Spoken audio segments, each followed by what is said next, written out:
Good morning, students. This is fifth question of exercise 8.2. Let's solve this. In the question, it is given that ABCD is a parallelogram where E and F are the midpoints of opposite sides AB or CD. What we have to show? We have to show that DP is equal to PQ is equal to QB. तो question में कहा गया है कि ये जो दो line हैं AF और EC ये दोनों इस डायगोनल DB को ट्राइसेक्ट करती हैं। ट्राइसेक्ट करती हैं मतलब ये वाला पार्ट और ये वाला पार्ट और ये all three parts are same. It means we have to show DP is equal to PQ is equal to QB. To show it, what we are going to do that I will explain you. हमें क्या करना पड़ेगा, यहाँ से लेके यहाँ तक का ये मिड पॉइंट है और यहाँ से लेके यहाँ तक का ये मिड पॉइंट है. जब ये मिड पॉइंट होंगे तो D P is equal to P Q होगा और P Q is equal to Q B हो जाएगा. So this will be very easy. तो हम सबसे पहले ट्रायंगल ए पी बी को लेंगे, लेकिन ऐसा होने के लिए हमारी ये वाली साइड इससे पैरेलल होनी चाहिए और अगले वाले ट्रायंगल में यहाँ से ये पैरेलल होनी चाहिए. ओवरऑल हमारी ए एफ ई सी से पैरेलल होनी चाहिए. तो लेट्स वर्क ऑन इट. हम कैसे इसको पैरेलल करने वाले हैं. आप देखो इधर ए बी जो साइड है वो डी सी के बराबर है and A B is parallel to D C. क्यों है ऐसा? Because opposite sides of parallelogram. तो ये हो गया. अब जब ये हो गया है कि ऑपोजिट साइड्स ऑफ पैरेललोग्राम है तो अगला काम है कि जब ये half of A B is equal to half of D C होगा तो हाफ ऑफ ए बी में आप देखो तो A is half of A B और this is also half of A B.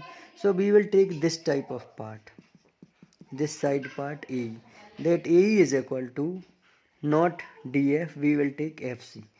Why? Because we have to use up these part. तो अब ये आधे आधे पार्ट इक्वल हो गए हैं और ये आधे पार्ट भी पैरेलल होंगे क्योंकि पूरी साइड पैरेलल है. तो अब देखिए आप क्वाड्रिलेटरल AE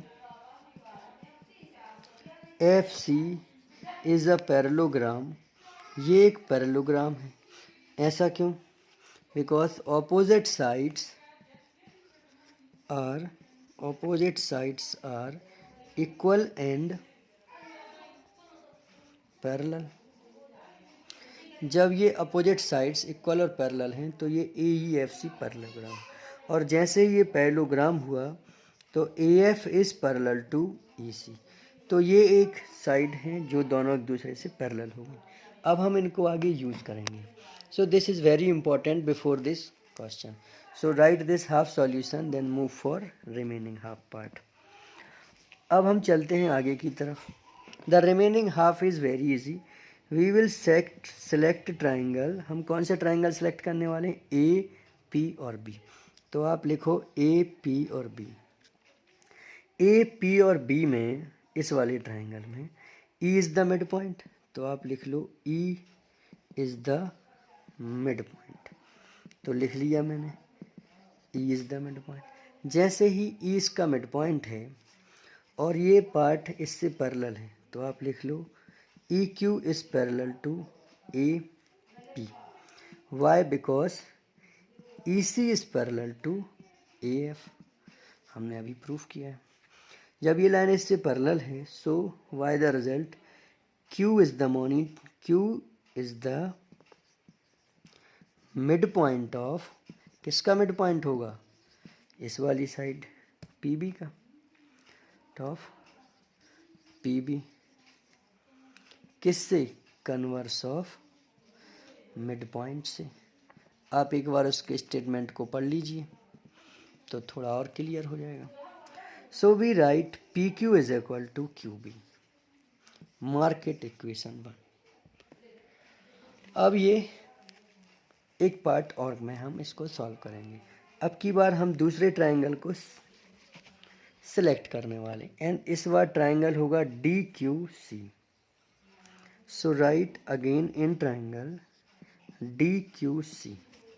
आप डी क्यू सी में देखो F is given mid point तो लिख दीजिए F is the mid point of DC लिख दिया हमने। साथ ही F P is parallel to QC।